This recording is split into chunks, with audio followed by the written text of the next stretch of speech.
తర్వాత జర్నలిస్టుగా కూడా ఒక 20-25 సంవత్సరాలుగా ఈ ప్రాంతంలో కొనసాగుతూ ఎన్నో జర్నలిస్టుల అందరికి కూడా నివేశన స్థలాలకు కావచ్చు, అక్రిడేషన్స్ కావచ్చు, తర్వాత హెల్త్ కార్డ్స్ కావచ్చు, తర్వాత ప్రైవేటు విద్యా సంస్థలలో రాయితీకి కావచ్చు, అనేక ఉద్యమాలు చేసి ఈ మధ్యకాలంలో జమ్మికుంట నూతన ప్రెస్ క్లబ్కు అధ్యక్షునైన సందర్భంగా మా ఆర్టిస్టులందరూ కూడా ఈ రోజున నన్ను ఘనంగా సన్మానించడం అనేది చాలా సంతోషకరంగా ఆనందంగా ఉంది.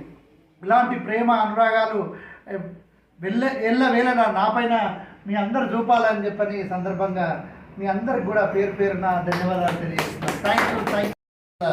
దినోత్సవ సందర్భంగా జమ్మికుంట ఆర్టిస్ట్ వెల్ఫేర్ అసోసియేషన్ ఆధ్వర్యంలో మా సంఘం అధ్యక్షులు భువనేశ్వరం శ్రీరామ ఆర్ట్స్ ఆధ్వర్యంలో ఆర్ట్ గ్యాలరీలో ఘనంగా నిర్వహించడం అనేది, కేక్ కట్ చేసి ఘనంగా నిర్వహించడం అనేది చాలా సంతోషం. ఆర్టిస్ట్ అంటే ఈ సమాజంలో ఎంత అయితే ఒక లక్షల అక్షరాలను ఒక చిత్రం ద్వారా తెలియజేసేదే ఒక మంచి చిత్రం అని చెప్పని ఈ సందర్భంగా తెలియజేస్తున్నాను.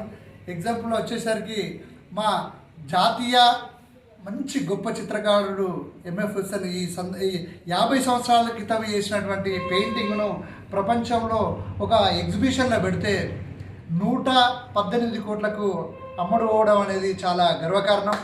ఎట్టి పరిస్థితుల్లో కూడా ఈ సమాజం చిత్రకారులను చిన్నచూపు చూడొద్దని చెప్పని ఈ సందర్భంగా మీ అందరికి కూడా విజ్ఞప్తి చేస్తున్నాను.